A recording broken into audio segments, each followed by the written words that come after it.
Good morning बच्चों। आज की बिजनेस स्टडी की वीडियो में हम करेंगे sources of recruitment. Last class में आप सभी जानते हैं कि हम रिक्रूटमेंट माने भर्ती का मीनिंग हम जान चुके हैं, उसकी परिभाषा हम जान चुके हैं और जो भर्ती हमारी है उसकी प्रोसेस, उसकी प्रक्रिया को हम समझ चुके हैं। और आज की वीडियो में जो है हम तीन चीजें लेके आए हैं। एक तो हम सोर्सेज पढ़ेंगे रिक्रूटमेंट के, और उसमें हम इंटरनल सोर्सेज हमारे कौन कौन से होते हैं, आंतरिक स्रोत, वो हम पढ़ेंगे। उसके बाद आंतरिक स्रोतों की जो फायदे और नुकसान है वो हम जानने वाले हैं।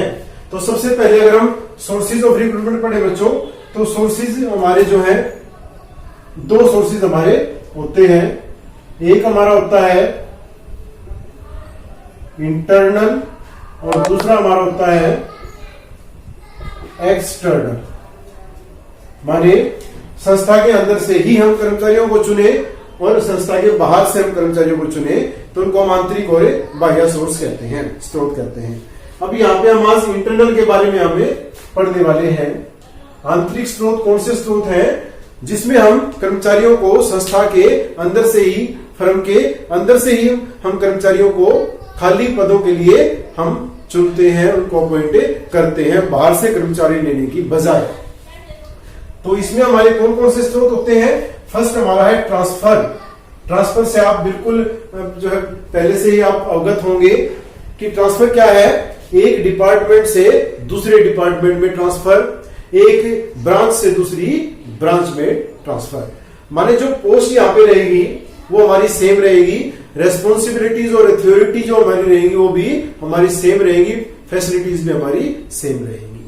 माने ये हम क्यों करते हैं कि एक डिपार्टमेंट में या एक ब्रांच में अगर एक्सेस में एम्प्लॉइज है, ज्यादा एम्प्लॉइज हैं हमारी रिक्वायरमेंट से, तो दूसरे जिस डिपार्टमेंट में कमी है हम वहां पे उसको क्या कर देते हैं, स्थानांतरित कर देते हैं, भेज देते हैं। दूसरा हमारा प्रमोशन, पदोन्नति।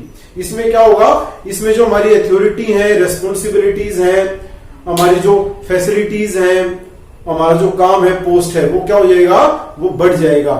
माने किसी भी कर्मचारी को अगर वो अच्छा कार्य कर रहा है तो इनाम हम उसको देना चाहते हैं, तो उसको ऊंचे पद पर जो है अगर हम उसको भेज देते हैं with higher authorities, higher responsibilities and higher facilities, job opportunities, तो उसको हम क्या बोलते हैं, प्रमोशन बोलते हैं, पदोन्नत हम उसको करना बोलते हैं। मान लेते हैं किसी हम डिपार्टमेंटल मैनेजर को, जैसे कि प्रोडक्शन मैनेजर कोई है, उत्पादक प्रबंधक हमारा है, उसको अगर हम जनरल मैनेजर बना देते हैं तो उसको हम क्या बोलेंगे, उसको हम प्रमोशन बोलेंगे। किसी लेक्चरर को अगर हम प्रिंसिपल बना देते हैं तो उसको हम क्या बोलेंगे, प्रमोशन बोलेंगे।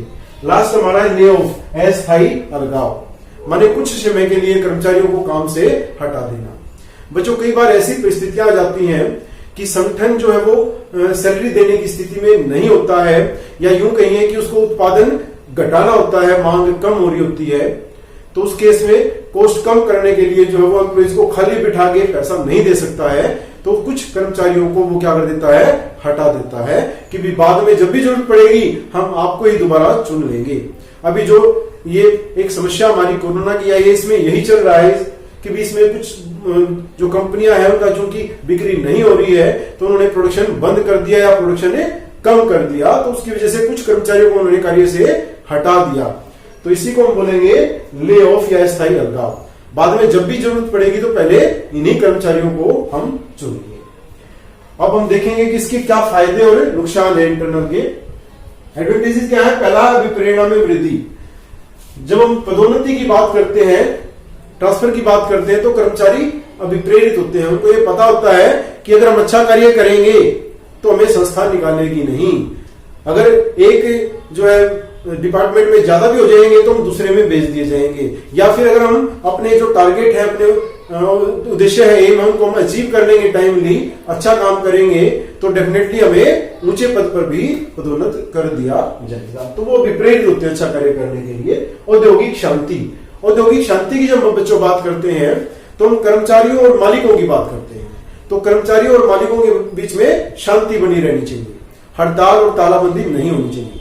हड़ताल और तालाबंदी कब होती है, अगर हम कर्मचारी जो है वो सेटिस्फाइड नहीं होते हैं, कर्मचारियों को हमेशा ये डर बना रहता है कि उन्हें किसी भी समय पे उन्हें हटाया जा सकता है, कार्य से निकाला जा सकता है, तो वो जो मैनेजमेंट है, जो प्रबंध है, स्वामी है, उनकी हर निर्णय का विरोध करने लग जाते हैं।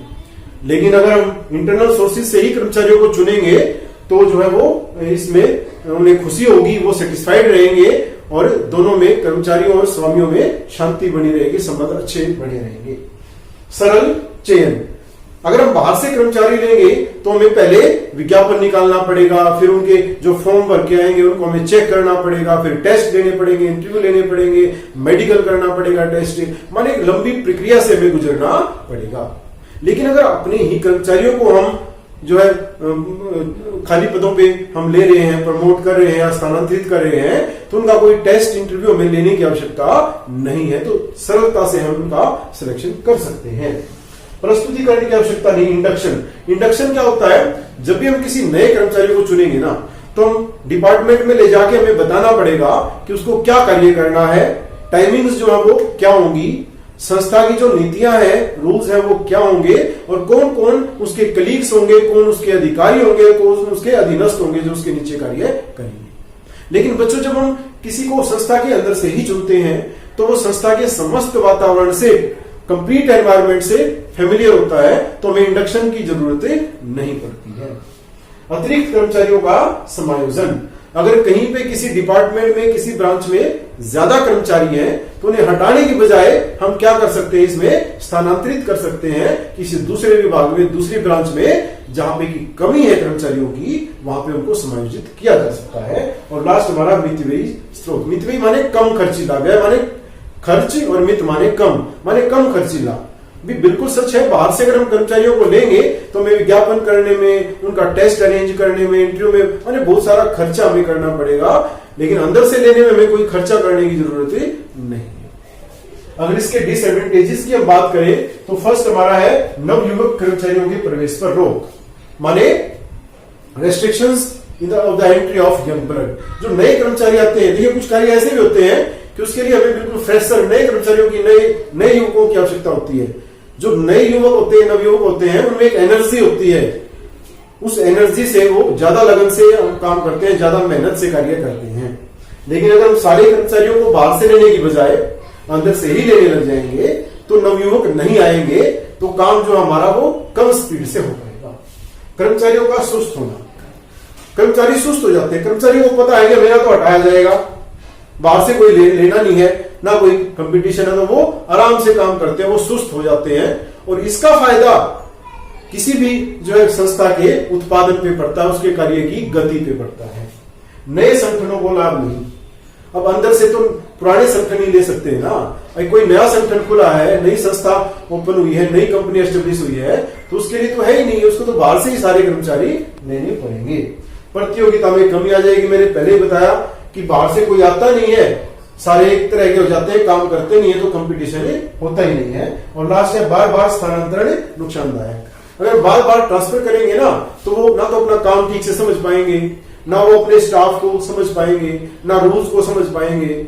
जब समझने लगेंगे तब दूसरी जगह ट्रांसफर हो जाएगा, तो इससे हमारा जो प्रोडक्शन है ना, उस पर हमारा नेगेटिव इफेक्ट पड़ेगा, एफिशिएंसी हमारे कर्मचारियों की कम